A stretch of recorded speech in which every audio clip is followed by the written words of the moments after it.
recently, Vlad had started some controversy on his show when he had the gentleman Michael Franzese in, and Michael, for those out there that might have saw it, Michael had some rather disparaging remarks Yes, about he you. did. And if you don't mind, I take a moment to correct him. Yes, sir. The first thing I like to remark about is he said that he told Jack Gilardi to throw me out of the office. Jack Gilardi has been a friend of mine for over 40 years. Now, he did represent Michael Franzese at one period of time. And that ended a few years ago prior to Jack's dying, when Jack got him a deal and got him $250,000 from a producer. But he took the $250,000, kept it, got another $250,000 from another producer, and went with the other guy. Mm. Needless to say, nothing really happened from the whole event anyway. But I want to clear that up because I was at the Church of Good Shepherd where they had a service for Jack when he passed away, of which I was invited to. I was invited to Paramount Studio. They had Joe Montana, they had Frankie Avalon, a whole slew of celebrities, and there were several hundred people there. There was no Michael Franzese. So, Michael, get your story straight. I have no objection to anything you say, but you know that I'm going to come back with the truth, Michael. Jack was a very dear friend of mine. He was your friend at one time, too. But no, Jack never threw me out of the office. In fact, I had to throw somebody out of Jack's office for Jack when he called one day. I won't discuss who that person was, but I did throw him out. So I want to correct that. In addition, Jack's son calls me uncle. So where does he come off with his crap? The next thing he said that his father didn't know me. Well, I'm very confused with that there, Michael. Because I have an indictment over here, a superseding indictment that I'd like to show you. All right, and the indictment began with a Colombo family. There were initially 14, but then we got severed off. Do you see Michael Franzese's name on that indictment? Do I see his name on there? You don't see Michael Franzese there, do you? No, I don't see Michael You see Franzese. Sonny Franzese, John Sonny. Yeah, I see John Yeah. Franzese, also known as Sonny Franzese. Right. John Capolino, known as Johnny Cobb. Christopher Koranovic. Joseph DeGorga. Angelo Giangrande, and Orlando Spado, also known as Ori Spado. That's it right there. There's no Michael Franzese there. Them the receipts right there. Can I turn this around real quick? What? Can I turn this around real quick? Yeah. They were the receipts right there. So, as a matter of fact, if I John, didn't know Sonny, why was I in an indictment on? Michael, you should have told your friends at the FBI that I didn't know your father. Maybe I wouldn't have been on that indictment. But, they know you're a liar also. Now, let me ask you this. I'm sorry, James, if I cut you off. But let me ask you this, though. Where does the conflict come from with you and Michael Franzese? Like, what is this all about? No, for that you're going to have to read my book, The Accidental Gangster. It's in the book. Michael is a bleep in the book. And my book is not about Michael Franzese. My book is about Ori Spado and my life. It's not about him. It's not about his stepfather or anybody but me. But it is in my book, and it takes, it's a result of a sit-down that we had at the Russian Tea Room on 57th Street in New York. Mm-hmm. And, Michael proclaims how he was a tough guy and he was a capo. Let's talk about that. Michael was never a street guy. Michael was never a tough guy. Michael was a son, or a stepson, and let's correct that. He is a stepson of Sonny Franzese. Michael's real name at birth was Grillo. Michael was 1.5 years old when Sonny met Christina Capabianco, who worked at the Stork Club in New York. So, yes, Michael is a stepson. He is not full blood of Sonny Franzese. But he had his name changed. But he had his name changed. Sonny did adopt him. That's his For son. that there, we'll call Sonny his father because Sonny adopted him. Right. I'll give him that credit. On the other hand, I also give Michael credit. Michael's a very smart individual. Now, when he got made, that was only because of Sonny.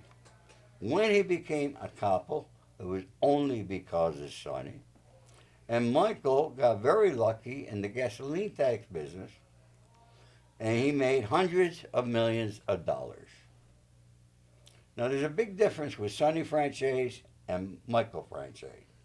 The difference is with Sonny, you make money, Sonny makes money. You could earn with Sonny Franzese. Michael Franzese, I don't know of anybody, and there's somebody out there that's earned money with Michael, let me know. But Michael, once he takes money, you could virtually count that money being dead because it never appears again. And he don't give anything back. So by not sharing or giving what you should have, breaking bread or whatever you want to call it, by him being made, he didn't have to worry about nobody bothering him or coming at He had him. to worry. From my understanding, to this day, Michael's still very concerned. Michael used to post a lot of pictures. He saw his father twice in 32 months when Sonny was in a nursing home. And then on one occasion, Michael didn't go, but he sent his lawyers there to try to get Sonny to sign over Sonny's rights to Michael. Michael was no dummy. Sonny was no dummy. Sonny was a very smart guy. He threw him out. He didn't sign the rights. You heard me on another podcast. I happen to know the lawyer who put the money in Panama for Michael Franzese. I gave his initials on the Vlad interview because he's still alive. And I don't want to get him involved in anything, but Michael knows who it is. All the people that were around who were to protect Michael Franzese were put there by Sonny. Michael, any work that had to be done, it was Sonny who took care of it, not Michael.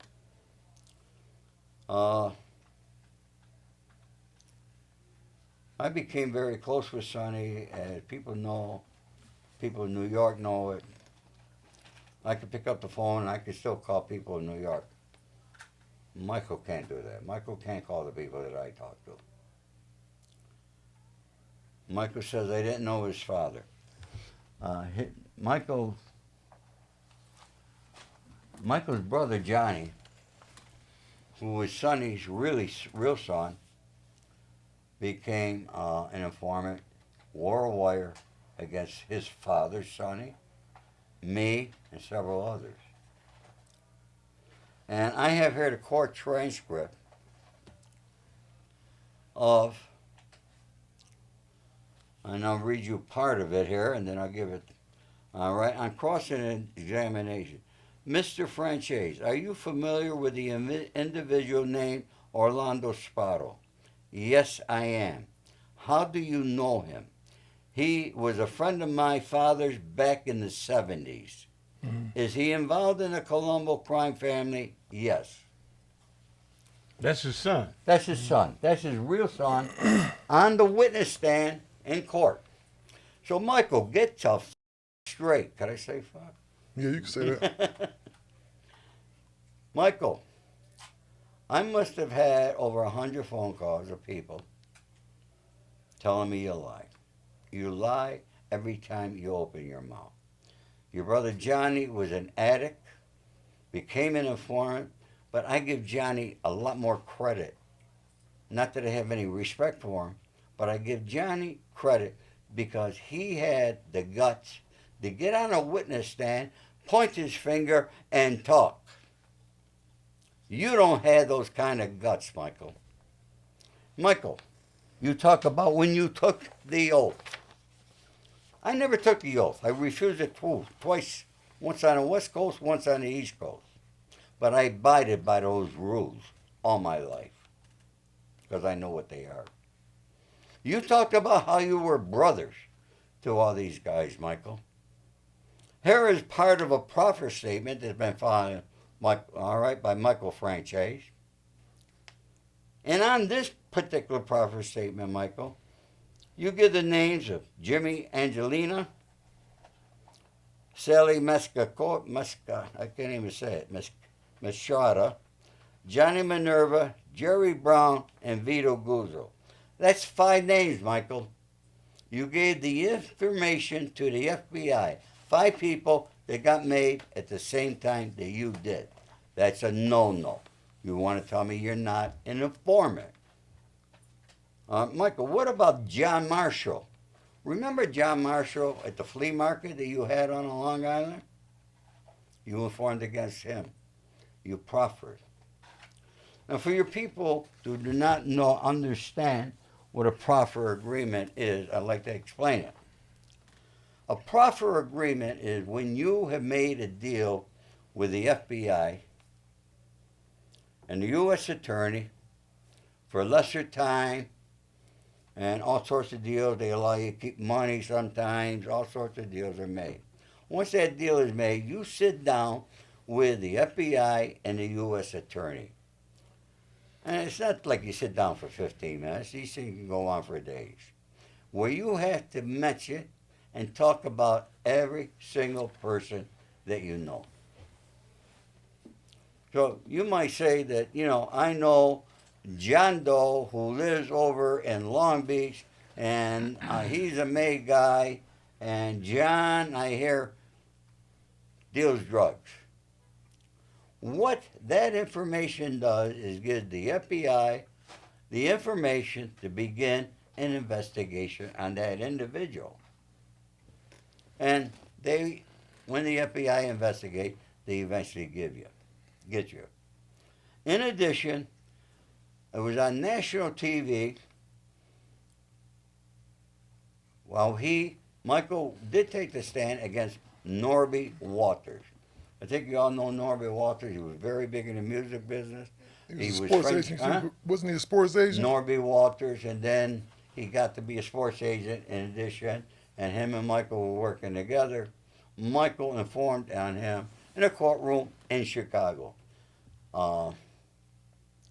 In addition, there are over 50 individuals' names that Michael gave to the FBI and the U.S. Attorney, telling exactly who everybody was in the Colombo family and other families in the New York area. So when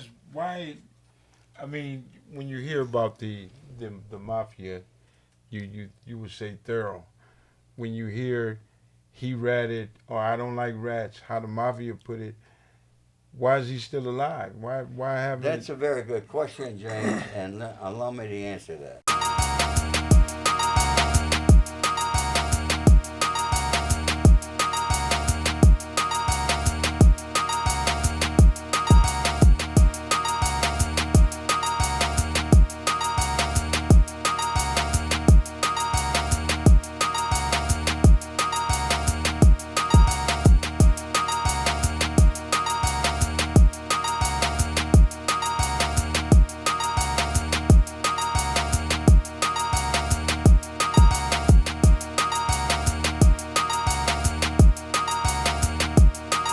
Get the latest exclusives, unedited content, live streams with some of Digital Soapbox's most polarizing hosts like James McDonald and others.